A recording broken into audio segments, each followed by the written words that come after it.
Nah, saudaraku yang kasih, prinsip memberi. Prinsip yang pertama.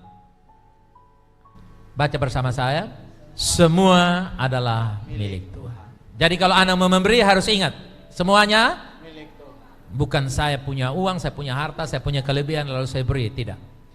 Semua yang ada padaku milik Tuhan. Matius pasal yang ke-25 ayat 14 dikatakan, sebab hal kerajaan sorga sama seperti seorang yang mau bepergian ke luar negeri, yang memanggil hamba-hambanya dan mempercayakan hartanya kepada mereka. Jadi kita bukan pemilik,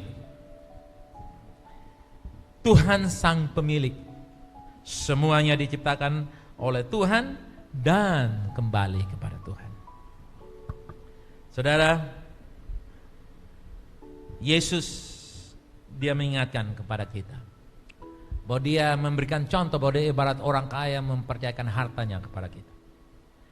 Apakah kita akan menggunakan dengan bijaksana, memprioritaskan semua yang Tuhan inginkan, yang menjadi prioritas Tuhan dalam hidup kita? Itu dalam prinsip memberi yang pertama, yaitu semua yang saudara miliki, yang Anda miliki, yang saya miliki adalah milik Tuhan. Artinya prioritaskan untuk menyelesaikan apa yang Tuhan mau. Mungkin saudara saya tidak punya uang, tapi Anda punya talenta. Anda tidak punya uang, tapi Anda punya harta dan sebagainya. Anda tidak punya uang, tapi Anda punya peluang dan kesempatan. Itu milik Tuhan. Peluang dan kesempatan apa? Milik Tuhan. Makanya orang pernah menyanyi lagu hidup ini. Nah, itu dia. Oke. Yang berikut, yang kedua. Prinsip kedua bilang apa? Baca bersama saya, umat Tuhan. Kita menerima yang setara dengan kemampuan kita, tidak sama dengan orang lain. Jadi yang memberi, saudara bayangkan, Bill Gates nih sama dengan beta, beta sama dengan Bill. Kapan kamu sama dengan Bill Gates? Nama bisa sama, Bill juga, tapi riwayatnya tentu lain. Bill Gates punya kekayaan sekian, saudara punya kekayaan sekian. No. Saudara harus ingat ini, bahwa prinsip yang penting adalah di sini. Matius 25 tadi ayat 14 sekarang ayat 15. Yang seorang diberikannya 5 talenta, yang lain 2, dan yang seorang lagi 1. Masing-masing menurut kesanggupannya. Lalu ia berangkat. Nah, ini lihat, coba bisa lihat di sana, Pak. Next slide please. Talenta itu apa? Next. 1 talenta sama dengan 6.000 dinar. Kalau 1 dinar bilanglah 100.000 UMR. Bilanglah minimal orang kerja 1 hari semini-minimnya upah minimum regional, bilanglah 100.000. Kalau dia dapat 1 hari 100.000, 1 dinar itu 600. 1 talenta sama dengan 600 dinar. Kalau dia dapat 5 berarti 6.000 kali 100 kali 5 sama dengan 3 juta dinar. Wow, itu besar. Next. Yang dapat 2 talenta, 6 kali 1 kali 2, 1.200 dinar. Yang dapat 1 talenta, 600 dinar. Jadi saudara lihat, 1 talenta itu 600. 600 kali 100, saudara lihat, sekian ratus ribu juta. Oke, next, kita lihat di sini. Jadi saudara yang kasih, upah 1 hari untuk bekerja itu biar UMR. Jadi setiap talenta akan bernilai kerja selama 20 tahun. Itu baru 1 talenta. Kalau 5 talenta berarti kerja 100 tahun. Kalau 2 talenta kerjaannya 40 tahun. 20 tahun, 40 tahun, 100 tahun. Nah, tentu kita tidak bisa bekerja 100 tahun. Kita bisa bekerja 40 tahun, ada orang berprestasi sampai 40 tahun. Ya. Saya sudah bekerja di ladang Tuhan sekian puluh tahun, hampir 40 mungkin. Nah, jadi saudara lihat di sini. Oke, next kita baca ini. Kita harus fokus pada apa yang kita lakukan dengan talenta yang dipercayakan kepada kita. Jangan fokus kepada berita-berita situasi di sekitar saudara yang menggerogoti saudara sehingga saudara tidak lagi fokus kepada talenta yang saudara terima dari Tuhan. Ya. Jangan menyesali nasib. Oh, saya punya tidak seperti yang penemu Facebook itu, siapa namanya? Westerbaok, kan siapa namanya? Mark Zuckerberg ya. Calon anak mantu saya katanya rupanya mirip-mirip Mark katanya. Ya.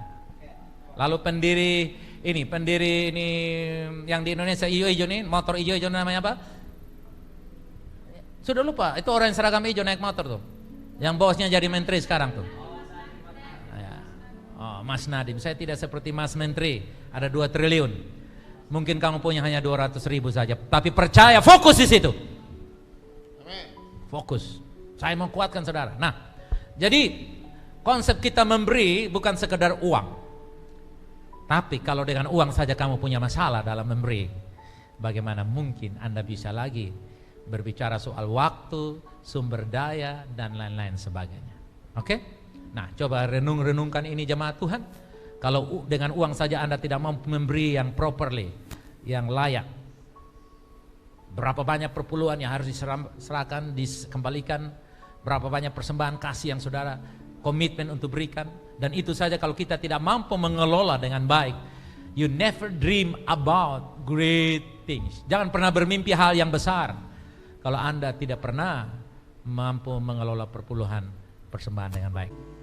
Prinsip ketiga yang memberi yaitu saudaraku yang kasih, apa yang, coba baca bersama saya, apa yang saya lakukan dengan apa yang telah saya diberikan, yang diberikan kepada saya, yang telah diberikan kepada saya.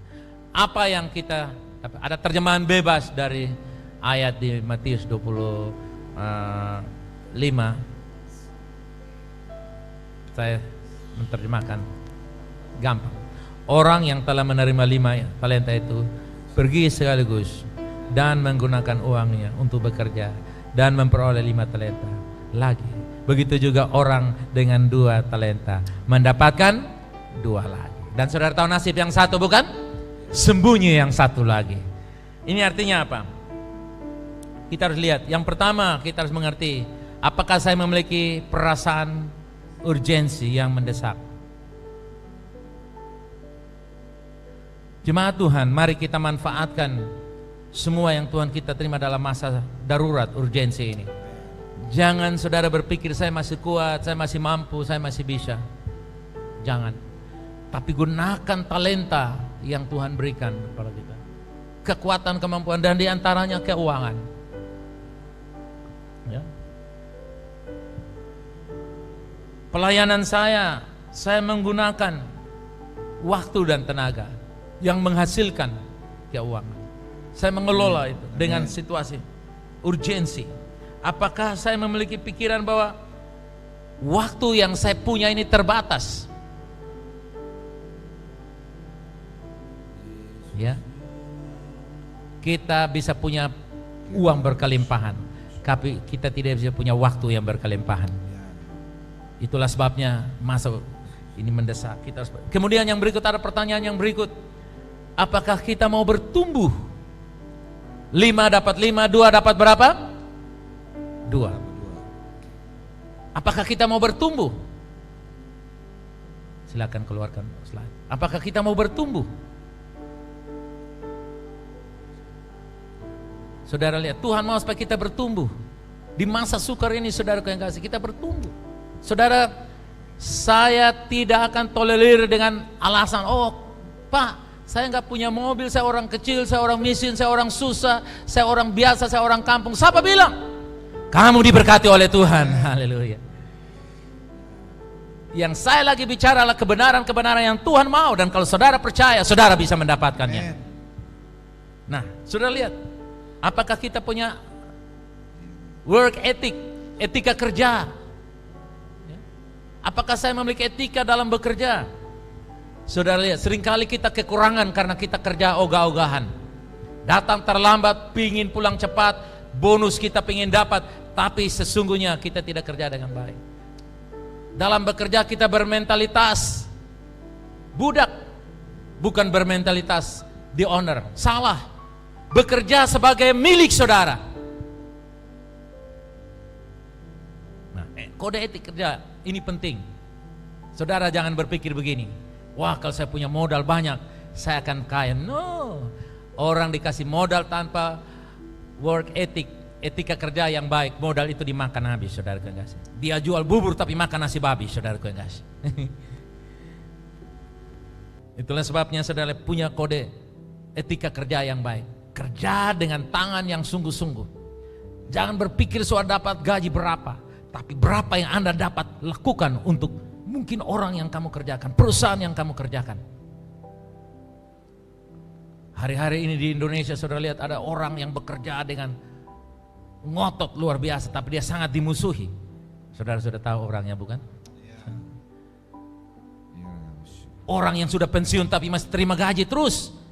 Itu saudara yang kasih, itu tidak benar. Nah, saudara lihat yang ketiga, yang terakhir. Apakah Anda bertumbuh? Yang ketiga, bertumbuh. Ya. Yang pertama tadi urgensi. Yang kedua tadi etika kerja. Yang ketiga itu bertumbuh. Tumbuh, mekar. Saya berdoa supaya VLC. Anda bertumbuh, haleluya, mekar. 2 jadi 4, 5 jadi 10. Tidak ada 1, saudaraku yang kasih. Berkembang. Saya percaya VLC bukan orang-orang yang terima 1 lalu takut, tidak. Orang-orang yang terima minimal 2, katakan minimal 2, haleluya. Supaya jadi 4. 5 jadi 10. Nah saudara lihat, seringkali kita yang punya 2 mau jadi 4 berat. Tapi kalau begitu saudara jadi 4, mau jadi 8 akan gampang. Asal Anda mulai belajar menggunakan uang saudara. Kalau dengan perpuluhan saja Anda sudah berat, saya yakin yang lain akan lebih sukar. Itulah sebabnya hari ini kita harus punya pikiran, apakah saya bertumbuh? Dan Tuhan mau supaya jemaat ini bertumbuh. Baik, itu yang saya bisa bagikan kepada saudara. Saya berdoa supaya saudara bisa tangkap pesan ini. Di tengah-tengah masa sukar ini, Anda harus melihat bahwa saya harus melihat sebagai masa urgensi mendesak. Punya etika kerja yang luar biasa dan bertumbuh, berkembang. Amin. Saya memberkati keuanganmu dalam nama Yesus, bertumbuh berlipat kali ganda, dan engkau bisa punya bisnis, peternakan, pertanian, bisa bayar tanah, bisa orang-orang bekerja bagi kamu dalam nama Yesus. Kamu memberi makan, bukan diberi makan. Kamu memberi jaman, bukan meminjam. Kamu memberi hutang, bukan menghutangi. Kamu tidak mengejar berkat, berkat-berkat mengejar engkau. Kamu ditimpa oleh berkat-berkat yang luar biasa. Haleluya. Kiranya Tuhan menyinari engkau dengan wajah yang penuh kemuliaan, penuh kasih sayang. Tangan kemenangan Tuhan memegang engkau dalam rahmat anugerah pertolongan Tuhan. Dalam nama Yesus semua yang diberkati dan menjadi berkat, katakan amin. Salam, Tuhan berkati.